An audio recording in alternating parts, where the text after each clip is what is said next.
नमस्कार सभी साथियों को। तो साथियों, मैं फिर से आपके लिए एक और वीडियो लेके आ गया हूँ। अंडमान जेई के सिविल का जो प्री वाई क्यू है उसको मैं कंटिन्यू कर रहा हूँ।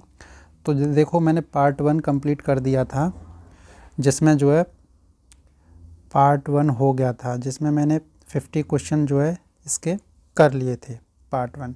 अभी मैं पार्ट 2 लेके आया हूँ, जिसमें 51 से 100 क्वेश्चन मैं आज जो है कंप्लीट करा दूँगा, जो 2019 में एग्ज़ाम कंडक्ट हुआ था APWD जेई सिविल का। ओके, सिविल का। अच्छा, वीडियो स्टार्ट करने से पहले मैं जो है एक चीज़ बता दे रहा हूँ। ये जो एग्ज़ाम जो मैं करा रहा हूँ सारे क्वेश्चन, इसकी जो PDF है वो आप जो है टेलीग्राम पर जो है चले जाना। मैं टेलीग्राम लिंक जो है वीडियो के डिस्क्रिप्शन और कमेंट बॉक्स में पिन कर दूँगा, जहाँ से आप जो है इस वीडियो की ये जो है PDF डाउनलोड कर लेना। ओके, इसमें जो है लास्ट में ये जो है आंसर की दी हुई है। इसी के हिसाब से मैं क्या कर रहा हूँ, आपका क्वेश्चन पढ़ूँगा, उसके ऑप्शन पढ़ूँगा और उसके आंसर बता दूँगा। ठीक है, तो आप जो अभी कंटिन्यू कर रहा हूँ इस चीज़ को। तो देखो, मैंने 50 क्वेश्चन लास्ट वाली वीडियो में मैंने करा दिए। ठीक है, अभी 51 से मैं स्टार्ट कर रहा हूँ। तो देखो, 51 क्वेश्चन है, the maximum area of tension reinforcement in beam shall not exceed. तो मैक्सिमम एरिया कितना होता है? 4%। 4% से ज़्यादा नहीं होना चाहिए। और मिनिमम कितना हो? 0.8%, है ना। तो आंसर कितना हो गया 51 का? सी। ओके, 51 का आंसर हो जाएगा C. Next question, the 52, if effective length if the effective length of 32 cm diameter RCC column 4.4 metre, its slenderness ratio। तो slenderness ratio का जो फॉर्मूला होता है वो मैं जो है क्या होता है, इसको slenderness ratio √I/A, ये हमारी होती है रेडियस ऑफ जायरेशन। ठीक है, रेडियस ऑफ जायरेशन। और स्लेंडरनेस रेशियो होता है L effective divided by radius of gyration, radius of gyration.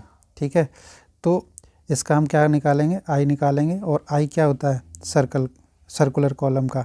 तो π/4 64, π/64 की D की पावर 4, सॉरी एक सेकेंड, π/64 D की पावर 4, ये होता है I। ठीक है, और मिनिमम और मैक्सिमम दोनों ये सेम ही रहता है। ठीक है, यहाँ पर वैसे I मिनिमम लिया जाता है। ठीक है, और एरिया कितना हो जाएगा? π/4। एक सेकंड में दोबारा लिख रहा हूँ,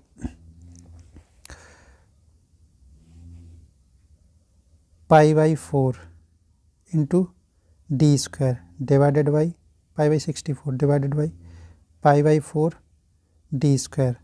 तो यहाँ से ये पाई से पाई कैंसल 16 टाइम, और ये D² से ये 2 बचे यहाँ पर। तो ये हो जाएगा π/16 इंटू D²। ये क्या निकल के आया?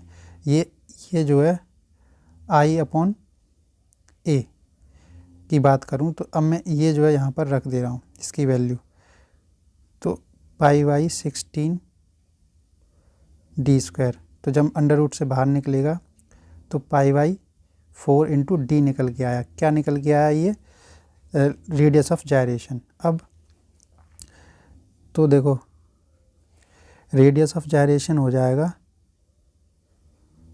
Radius of gyration π/4 into D, sorry गलत हो गया, एक सेकंड, यहाँ पर एक मिस्टेक हुई, पाई से पाई तो कैंसिल आउट हो गया था ना। तो ये हो जाएगा D/4 आ गया, ये निकल के आया। अब स्लेंडरनेस रेशियो ये हो गया। अब डायमीटर दे रखा है इसका, तो डायमीटर D लगा लेंगे। देखो सिलेंडरनेस रेशियो, ठीक है। एल इफेक्टिव दे रखी है, कितनी है, इफ़ेक्टिव लेंथ दे रखी है 4.4 इंटू, मैं क्या कर रहा हूँ इसको mm में चेंज कर ले रहा हूँ, ठीक है, डिवाइडेड बाई मैं कितना कर दूंगा radius of gyration. Radius of gyration कितना निकल के आया, ये निकल के आया। तो डायमीटर दे रखा है कितना है 32 सेंटीमीटर, इसको मैंने चेंज कर लिया 32 सेंटीमीटर को mm में चेंज किया 10 से, डिवाइडेड बाई 4, डिवाइड बाई 4। जब मैं इसको कैलकुलेट करूँगा तो देखो ये आंसर आ जाएगा 4.4 into 1000 divide by 32 into 10 divide by 4, 55। Answer क्या हो जाएगा, देखो ये आंसर हो गया 55 डी। तो देखो इस क्वेश्चन को करने में ना थोड़ा मुझे टाइम लग गया और अभी जो आप बोर भी हो जाओगे। तो देखो मैं क्या करूँगा, क्वेश्चन को रीड आउट करूँगा, उसके ऑप्शन रीड आउट करूँगा और जो भी ऑप्शन होगा सही वो मैं बता दूँगा, ठीक है। तो ये कैसे निकला सिलेंडरनेस रेशियो, ये पता चल गया। अभी अगला क्वेश्चन देखते हैं, क्वेश्चन नंबर 53। तो slump test of concrete is measure. तो देखो स्लम्प टेस्ट जो होता है ना वो कंसिस्टेंसी चेक करने के लिए होता है, जो हमारी कंक्रीट होती है वो कितनी आसानी से प्लेस की जा सकती है, ठीक है, प्लेस और ट्रांसपोर्ट कितनी आसानी से हम उसको कर सकते हैं, वही उसके लिए हम क्या करते हैं स्लम्प टेस्ट करते हैं। तो स्लम्प टेस्ट किसके लिए, कंसिस्टेंसी, कि कंक्रीट की कंसिस्टेंसी कितनी है, या फिर वर्केबिलिटी, उसको कितनी आसानी से प्लेस ट्रांसपोर्ट प्लेस कर सकते हैं, ठीक है। ये हमारा 53 का आंसर क्या हो जाएगा, कंसिस्टेंसी। कंप्रेसिव स्ट्रेंथ नहीं होता, टेंसाइल स्ट्रेंथ नहीं होता, इम्पैक्ट वैल्यू नहीं होता, ऑप्शन क्या हो जाएगा, consistency. Question number 54, the shrinkage strain of concrete is generally taken as. तो देखो श्रिंकेज स्ट्रेन जो कॉन्क्रीट की है वो कितनी ली जाती है, वो ली जाती है 0.003, 3 0 आते हैं, ठीक है, मैंने ऐसे याद कर रखा है इसको। तो 54 का क्या हो जाएगा, डी हो जाएगा। फिर 55, the ratio of bond stress of H/ST bar to that plain bar. तो बॉन्ड स्ट्रेस H/ST, देखो इसका क्या है कि टाउ बी डी H/ST, या फिर इसको बोलते हैं Fe415 और टाउ बी डी Fe250, इन दोनों का जो रेशियो है वो क्या आएगा। तो देखो इसका आंसर क्या है 55 का, मैं रीड आउट कर बता दे रहा हूँ, सी कितना आएगा 1.4 आएगा। Question number 56, the proof stress in steel, the proof stress in steel is steel corresponding to the strain. तो देखो ये एक सेकेंड, देखो the proof stress in steel is the stress corresponding to the strain. तो देखो proof stress कहाँ से ली जाती है स्टील के केस में, तो 0.2% के करस्पॉन्डिंग ली जाती है। देखो ये जब किसी का yield point specified yield point नहीं होता, स्ट्रेस अगर मैं यहाँ पर सिग्मा और यहाँ पर स्ट्रेन कर्व खींचूँगा तो जैसे ये है, तो यहाँ पर हम क्या करते हैं इसके एक सेकेंड, तो यहाँ से 2% की स्ट्रेन पर हम क्या करते हैं एक पैरेलल लाइन ड्रॉ करते हैं ऐसे, जहाँ पर इसको कट करती है ना इसी को हम क्या करते हैं इसको क्या मान लेते हैं यील्ड पॉइंट मान लेते हैं। तो ये कहाँ से कितनी स्ट्रेन से लेके चलते हैं 2%, ठीक है, और परसेंट अब इसको डेसिमल में चेंज करेंगे तो क्या हो जाएगा 56 का सी क्या हो जाएगा, ये आ जाएगा, ये भाई 0.2 है, इसको परसेंट उसमें चेंज करो डेसिमल में, डिवाइड बाई 100 और कर देंगे तो 2 0 और बढ़ जाएंगे तो 0.002 ये हो जाएगा आंसर, ठीक है। तो ये हमारा क्या हो जाता है यील्ड पॉइंट होता है किसी भी स्टील के लिए, लेकिन माइल्ड स्टील का हमें पता रहता है। माइल्ड स्टील का क्या रहता है, देखो माइल्ड स्टील का स्ट्रेस स्ट्रेन कर्व यहाँ से पहले स्ट्रेट लाइन, फिर ऐसे, फिर थोड़ा ऐसे, फिर ऐसे करके ये होता है, ठीक है। तो हमारा जो लोअर यील्ड पॉइंट होता है ना उसी को हम यील्ड पॉइंट मान लेते हैं माइल्ड स्टील के केस में, लेकिन यहाँ पर ये स्पेसिफाइड नहीं था। तो हर एक स्टील का जो है जो यील्ड पॉइंट होता है ना, वो स्पेसिफाइड नहीं होता कि कहाँ से लें। तो फिर हम ये मान लेते हैं कि 2%।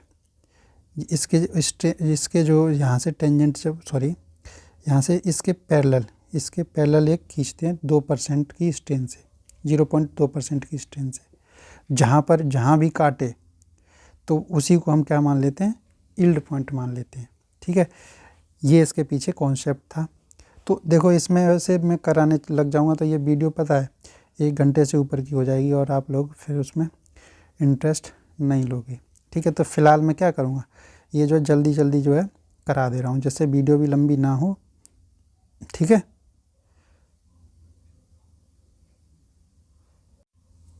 ओके। तो 56 का क्या हो गया आंसर, 56 का हो गया सी। ओके, एंड देन 56 के बाद ये आपका आ गया 57। तो 57 में क्या है, the thickened part of flat slab over supporting column is statically known as. तो देखो जो फ्लैट स्लैब होती है ना, ये होती है फ्लैट स्लैब। ठीक है, इसके जस्ट कॉलम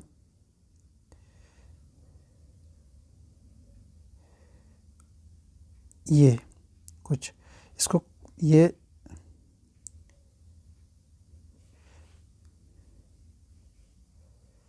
कुछ इस टाइप की होती है फ्लैट स्लैब। तो ये बोल रहा है थिकेंड पार्ट, ये वाला, इसको क्या बोलते हैं, तो इसे बोलते हैं 57 पैनल ड्रॉप। इसको बोलते हैं पैनल ड्रॉप, जहाँ पर आके ये फ्लैट स्लैब यहाँ पर रोक रखते हैं इसको। ठीक है, ड्रॉप पैनल। ठीक है, इसको बोलते हैं कैपिटल।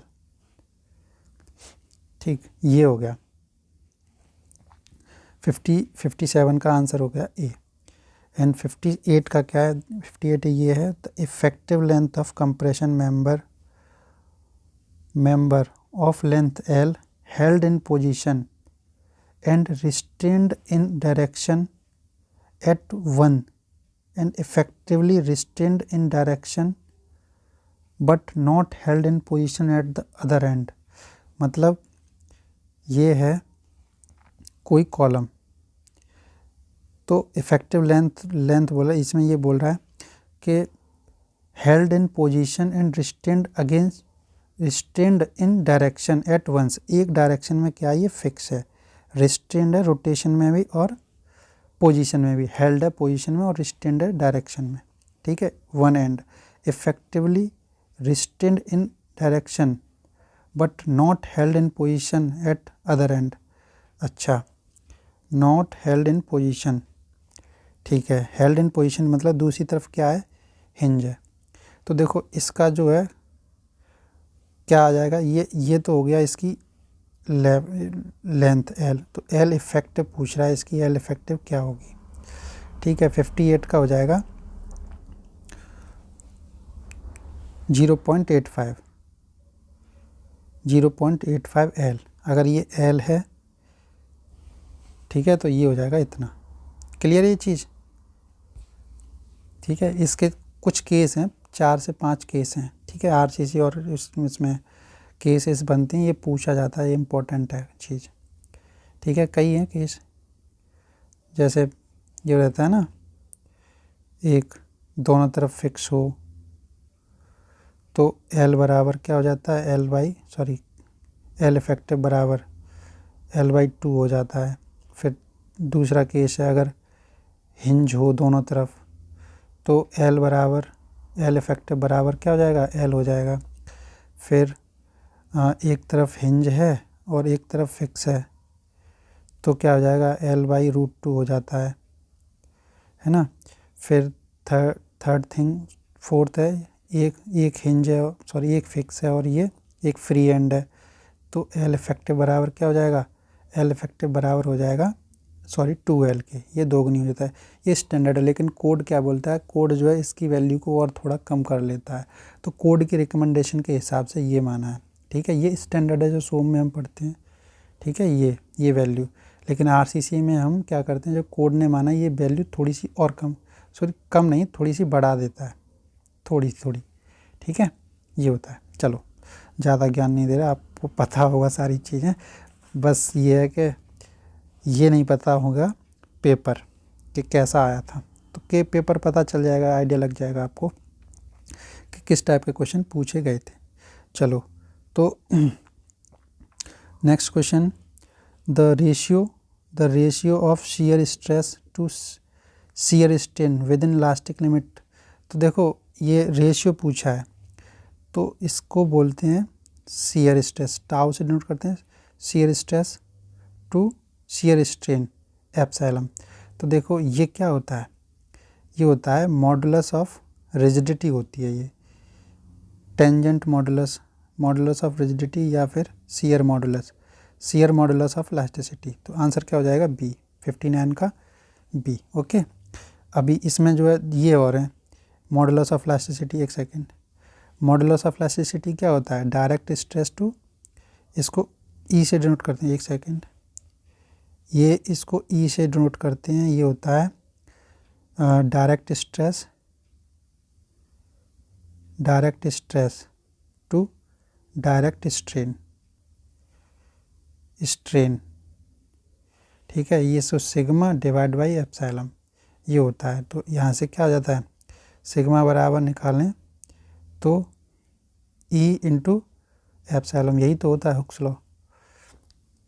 ये हुक्स लॉ क्या होता है, हुक्स बोलता है कि stress is directly proportional to strain within elastic limit. Okay, ये हमारा हुक्स लॉ होता है। हुक्स लॉ क्या है, stress is directly proportional to strain up to elastic limit,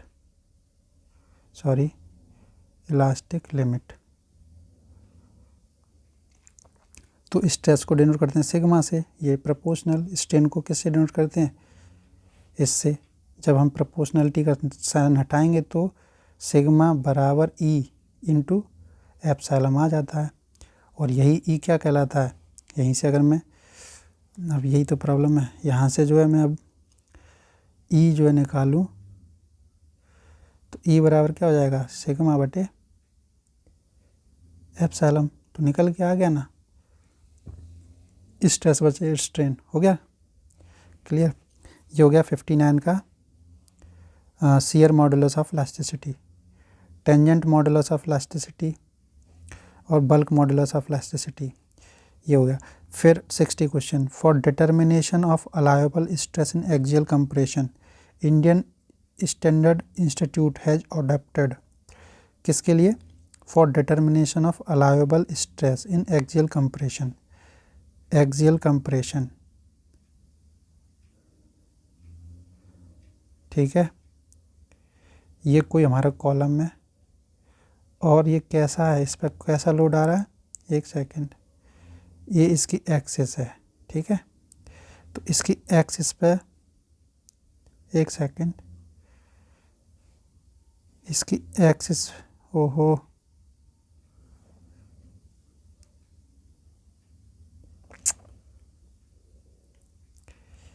बड़ा संघर्ष करना पड़ रहा है वीडियो बनाने के लिए,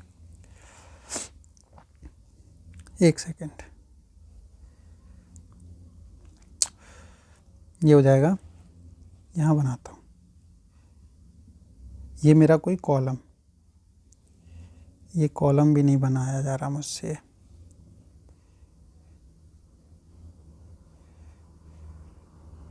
एक्सियली लोडेड है कॉलम, तो एक्सियली लोडेड है ना, तो एक्सियली लोडेड के लिए यहाँ पर इसकी एक्सिस मान के चल रहे हैं ऐसे ऐसे, तो इस पर जो है, इस पर लोड लग रहा है यहाँ, तो कह रहा है for determination of allowable stress in axial compression Indian standard institute यानी हैज अडॉप्टेड, तो इंडियन स्टैंडर्ड उसने कौन सा फार्मूला अडेप्ट किया, Euler's formula, Rankine formula, Engesser formula, secant formula. तो ये कॉलम वाले में क्या है कि ये दो फार्मूले हैं और इन्हीं में से कोई एक अडॉप्ट किया होगा, ठीक है। 60 का क्या हो जाएगा, यूलर्स फार्मूला, ये अडॉप्ट किया है उसने, ठीक है। Next 61, in isothermal in isothermal atmosphere the pressure तो प्रेशर क्या होता है, आइसोथर्मल एटमॉस्फेयर, आइसोथर्मल क्या होता है, decrease linearly with elevation, remains constant, varies in the same way as the density, ठीक है, increase exponentially within elevation. देखो इसका 61 का आंसर क्या है, सी, ठीक है। बैरोमीटर, तो देखो barometer is use to measure, तो आपको पता होगा मेरे हिसाब से, तो बैरोमीटर क्या है, pressure in pipe channel, pressure in pipes and channel ETC, या atmospheric pressure, very low pressure, difference of pressure between two pipe. तो देखो इसमें तो ये तो क्या कहाँ यूज होता है, यूट्यूब मैनोमीटर यूज करते हैं इसमें, ठीक है। प्रेशर बैरोमीटर का हम यूज़ करके चैनल में नहीं मीज़र कर सकते, वेरी लो प्रेशर हम मीज़र नहीं कर सकते, उसके लिए हम क्या करते हैं,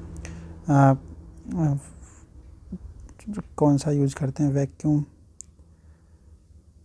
शायद वैक्यूम नहीं, चलो ध्यान नहीं आ रहा। 62 का बी होगा मेरे हिसाब से, देखो 62 का हिसाब से नहीं, यही है बी, ठीक है। 62 का आंसर क्या हो जाएगा, बी, एटमॉस्फेरिक प्रेशर, ठीक। Next, the speed of sound in ideal gas varies directly as its, varies मतलब चेंज होती है, डायरेक्टली एज इट्स, 63 का सी, डेंसिटी, जैसे तुम्हारी डेंसिटी चेंज होती है वैसे ही स्पीड ऑफ साउंड और आइडियल गैस की चेंज होती है, उसी के हिसाब से डेंसिटी, मतलब दोनों एक दूसरे के वो हैं। 64, dynamic viscosity of most of liquid with rise in temperature, तो डायनामिक विस्कोसिटी क्या होती है, म्यू, ठीक है। तो डायनामिक और एक होती है काइनेमेटिक, न्यू। तो जैसे जैसे टेम्परेचर बढ़ाएंगे वैसे वैसे डायनामिक विस्कोसिटी क्या होगी, डिक्रीज होगी। जैसे ऐसे मान लो ना कि शहद है, टेम्परेचर इंक्रीज करेंगे तो क्या होगा, थोड़ा पिघलने लगेगा ना, थोड़ा पतला हो जाएगा, उसकी विस्कोसिटी क्या हो जाएगी, कम हो जाएगी, डिक्रीज हो जाएगा। वहीं अगर हम गैस की बात करें, टेम्परेचर इंक्रीज करने पर गैस में डायनामिक विस्कोसिटी पर क्या इफ़ेक्ट पड़ेगा। एक अनदर क्वेश्चन ले रहा हूँ, तो देखो उसमें क्या है कि जो मॉलिक्यूलर अट्रैक्शन फोर्स जो है वो बढ़ जाता है, उसमें क्या है, गैस दूर दूर होते हैं पार्टिकल, जब हम इसको हीट करते हैं ना, जब हम इसको हीट करते हैं नीचे से, तो इसमें कोलिजन बढ़ता है, कोलिजन बढ़ेगा तो क्या होगा, ये टकराएंगे आपस में, तो इसकी क्या डेंसिटी बढ़ जाती है। तो गैस की डेंसिटी कौन सी, डायनामिक विस्कोसिटी, डेंसिटी नहीं सॉरी, विस्कोसिटी की बात कर रहा हूँ, तो विस्कोसिटी क्या हो जाएगी, इसकी बढ़ जाएगी। और वहीं अगर मैं लिक्विड की बात करूँ तो लिक्विड में क्या है, डेंसिटी कम हो जाएगी, ठीक है, ध्यान रखना, लिक्विड में डेंसिटी कम हो जाएगी, गैस में डेंसिटी, अरे ये डेंसिटी नहीं, विस्कोसिटी, डायनामिक विस्कोसिटी, माफ़ी चाहता हूँ, 2-3 बार मैंने वही डेंसिटी बोल दिया, विस्कोसिटी है ना। तो जो विस्कोसिटी है वो डिक्रीज होगी डायनामिक, किसमें, लिक्विड में। अगर वहीं गैस होता तो क्या हो जाती, इंक्रीज हो जाती, ओके।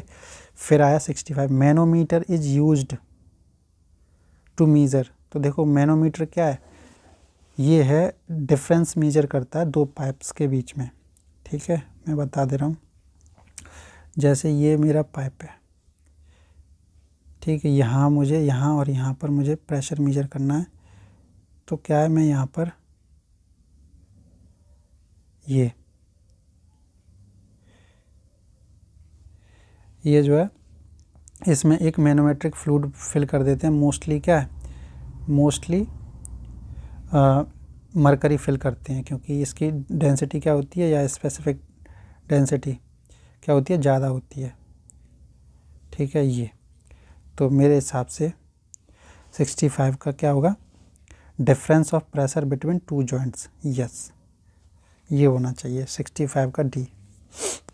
तो 65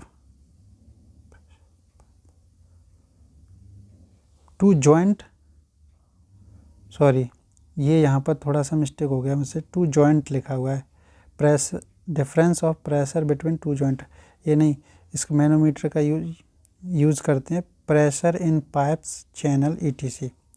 ये थोड़ा सा मिसअंडरस्टैंडिंग हो गई। ठीक है, तो 65 का क्या है आंसर, ए।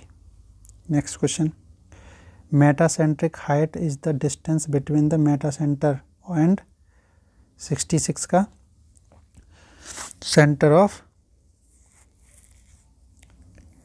ग्रेविटी। ठीक है, चलो इसका भी कॉन्सेप्ट है, चलो देखता हूँ बाद में। तो अब 67 क्वेश्चन, वीडियो बहुत लंबी हो जाएगी, मैं ज़्यादा ही एक्सप्लेन कर रहा हूँ। ठीक है, चलो मैं जल्दी कराने की कोशिश कर रहा हूँ। ठीक है, तो देखो 66 का है 67, a piece of weighing 3 kg, एक पीस है जिसका वेट है 3 kg, in air was found to weigh 2.5 when submerged in water। जब एयर में था वेट इतना था, सबमर्ज कर दिया 2.5 in water. The specific gravity is, तो स्पेसिफिक ग्रेविटी क्या हो जाएगी 67 का, 67 का हो जाएगा D6 specific gravity answer. The 68 centre of pressure on a inclined plane is, centre of pressure जो इंक्लाइंड प्लेन है, जैसे ये है वाटर के अंदर, ये इंक्लाइंड प्लेन है ऐसे। ठीक है, यहाँ से थीटा डिग्री पर इंक्लाइंड किया है, ये वाटर सरफेस है अपनी। तो पूछ रहा है the centre of pressure inclined at on inclined plane at centroid, above the centroid, below the centroid, at the metacentre. तो 68 का क्या हो जाएगा, तो 68 का थोड़ा 68 का सी। ठीक है, ये इसका सेंटर होगा तो ये हमेशा बिलो द सेंटर आता है। ठीक, द का SI unit of kinematic viscosity, एक second, SI unit of kinematic viscosity, तो ये हो जाएगा 69 का A, metre square per second. Kinematic viscosity depend upon pressure, level, flow, density, density पर डिपेंड करेगी, क्योंकि काइनेमेटिक विस्कोसिटी क्या होती है, न्यू क्या होती है, म्यू अपॉन डेंसिटी, ये फॉर्मूला होता है इसका। तो जैसे जैसे डेंसिटी बढ़ेगी काइनेमेटिक विस्कोसिटी क्या हो जाएगी, कम हो जाएगी। ये अगर मैं इंक्रीज करूँगा तो ये क्या हो जाएगी, काइनेमेटिक विस्कोसिटी डिक्रीज हो जाएगी। समझ रहे हो, तो ये किसके ऊपर डिपेंड कर रही है, ये इस पर डिपेंड कर रही है। ना तो इसमें प्रेशर है, ना लेवल है, ना फ्लो है। कौन है फंक्शन इसमें, दो फंक्शन है, एक म्यू है डायनामिक विस्कोसिटी और एक डेंसिटी। तो 70 का आंसर क्या हो जाएगा, डी। ठीक है, 71 biochemical oxygen demand of safe drinking water must be. 71 का क्या होना चाहिए, नील, BOD भाई नील होनी चाहिए। ठीक है, disinfection of drinking water is done to remove. तो डिसइंफेक्शन किसके लिए किया जाता है ड्रिंकिंग वाटर में, ऑडर को दूर करने के लिए, मतलब उसमें गंध वगैरह, बैक्टीरियाज, टर्बिडिटी और कलर। तो डिसइंफेक्शन किया जाता है बैक्टीरिया को दूर करने के लिए। ठीक है, 72 का क्या हो जाएगा, बी। 72 का आंसर क्या हो जाएगा, B. Okay, 73 the maximum depth of sedimentation tank is limited to. देखो मैक्सिमम डेप्थ सेडिमेंटेशन टैंक ज़्यादा नहीं रख सकते, कितने से ज़्यादा नहीं रख सकते, 73 का 6 मीटर, 6 मीटर से ज़्यादा हम डेप्थ नहीं रख सकते सेडिमेंटेशन टैंक की, ये जो है लिमिटेड है। ठीक। फिर उसके बाद नेक्स्ट क्वेश्चन है when fluoride concentration in water exceed कितना 1.5 mg/L और so the disease that may be caused. अगर फ्लोराइड का कंसंट्रेशन ज़्यादा हो जाए ना इससे तो कौन सी डिजीज़ होती है? ये है मीथामोग्लोबिनिया, ओहो बहुत ही कॉम्प्लिकेटेड नाम है, fluorosis, dental caries in children और पोलियोमाइलिटिस 74 का बी। फ्लोरोसिस होता है दांतों में कैविटी टाइप होने लगती है, ठीक है, 74 का B. Next question 75 high COD to BOD ratio of an organic pollutant represent. अगर COD और BOD ratio of an organic pollutant represent, किसी भी उसमें पॉल्यूटेंट में हाई BOD COD है तो वो क्या रिप्रेजेंट कर रहा है? High biodegradability of the pollutant, low biodegradability of the pollutant, presence of free oxygen for aerobic decomposition, presence of toxic material in the pollutant. 75 का B, low biodegradability of pollutant, ठीक। 76 lower F/m value in a conventional activated treatment plant will mean lower BOD removal, higher BOD removal, no effect of BOD removal, 20% BOD removal। 76 का B answer है, higher BOD removal, ठीक। ये हो गया 76। High COD BOD ratio of an organic pollutant represent, ठीक है, इसका हो जाएगा लो बायोडिग्रेडेबिलिटी। ये क्या अभी मैंने किया था, ये तो सेम आ गया क्या? High COD BOD ratio of an organic pollutant represent organic, अरे हाई, ये तो सेम ही क्वेश्चन रहा। High COD to BOD ratio N organic pollutant represent, तो लो 77 का क्या है? B, low biodegradability. Same question दे दिए, अच्छा, तो इस वजह से दो क्वेश्चन इन्होंने रिजेक्ट कर दिए थे। तो एक तो क्वेश्चन ये रिजेक्ट हो गया और एक क्वेश्चन जिसके मैंने लास्ट वाली वीडियो जो बनाई थी जिसमें दो आंसर थे, मतलब दोनों ही सही थे, बी और सी आंसर सही थे, तो ये दो क्वेश्चन रिजेक्ट कर दिए थे। देन फिर 98 क्वेश्चन रह गए थे टोटल, तो ये बात थी, ओके। तो अब देखो 78 the detention time for a water sedimentation tank में वेरी बिटवीन। तो सेडिमेंटेशन टैंक का जो डिटेंशन पीरियड है वो कितना होता है? 78 का सी, 4 से 8 घंटा। Iron and manganese can be removed from waters. तो आयरन एंड मैग्नीज कैसे रिमूव की जा सकती है वाटर से? बॉइलिंग के द्वारा करेंगे, एयरेशन फॉलोड बाय कोगुलेशन के द्वारा करेंगे, क्लोरिनेशन, एक्टिवेशन कार्बन एडिशन। तो एक्टिवेटेड कार्बन एडिशन से, तो आयरन और मैग्नीज है, किससे रिमूव करेंगे? तो 79 का क्या हो जाएगा answer? Aeration followed by coagulation, ठीक है, ये करेंगे। फिर question number 80 the suitable layout for a water supply distribution system for an irregular grown town. Irregular grown है, कहीं जैसे किसी ने कहीं यहाँ घर बना लिया, यहाँ बना लिया, ऐसे ऐसे इर्रेगुलर है, तो कुछ भी पता नहीं है, तो उसमें कौन सा dead and system, grid iron system, ring system नहीं, रेडियल सिस्टम, डेड एंड वाला होगा। 780 का ए बिल्कुल सही है, ठीक है। 81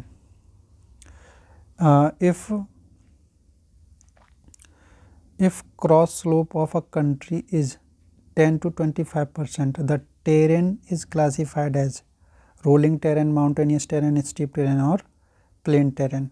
कितना है? 10 से 25% है, तो इसको बोलेंगे रोलिंग टेरेन. ठीक है. In water bound macadam road binding material क्या था? सैंड था, स्टोन डस्ट थी, सीमेंट था, ब्रिक डस्ट थी. तो वाटर बाउंड मैकेडम में क्या था? 82 का जो बाइंडिंग मटेरियल था स्टोन डस्ट थी. ठीक है,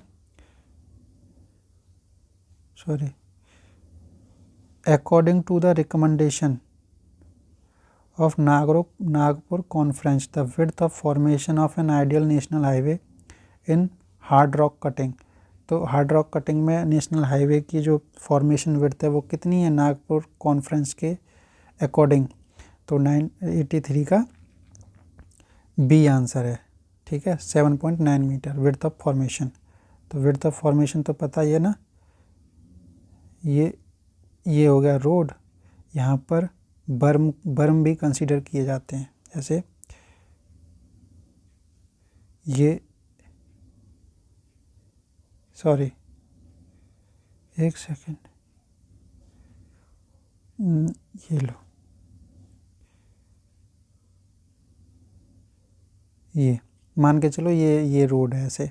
तो यहाँ पर ये बर्म और ये वाला ये साइड का लेफ्ट और राइट दोनों बर्म कंसीडर होते हैं इसमें विड्थ ऑफ फॉर्मेशन में. ओके, तो कितना है?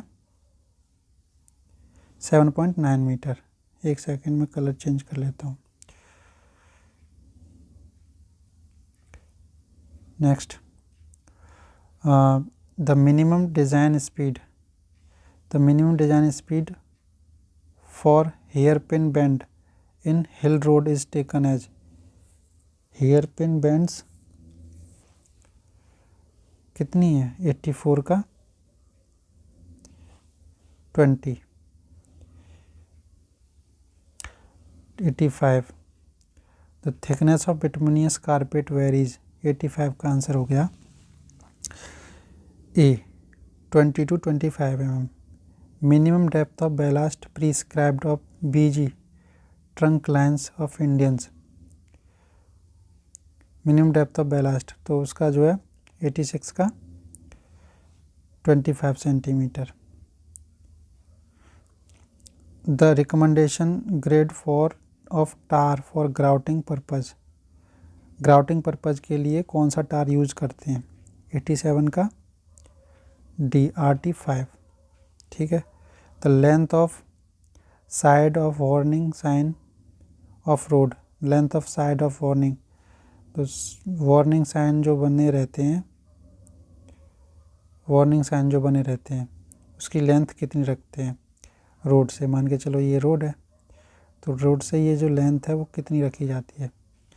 30 सेंटीमीटर, 40, 50, 45. तो 88 का क्या आ जाएगा? सी 45 सेंटीमीटर. 45 सेंटीमीटर ये तो बहुत कम है. चलो बने तो इसकी बढ़वाएंगे, ज़्यादा करेंगे. सॉरी. तो 88, एक सेकेंड, ये हो गया 89. A single lane carries way whenever change of two lanes carries way is affected through a taper of. 89 का D 1 in 15 to 1 in 20.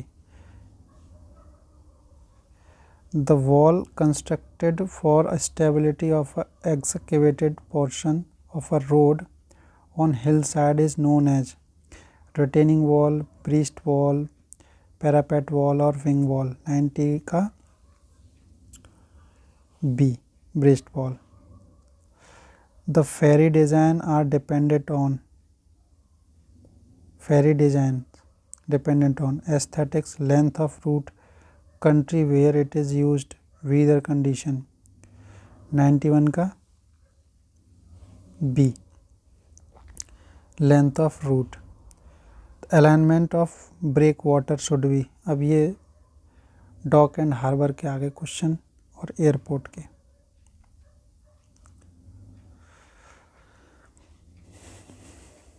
The question है ये 91 92 हो गया। 92 का alignment of water break water should be horizontal, straight, perpendicular, diagonal.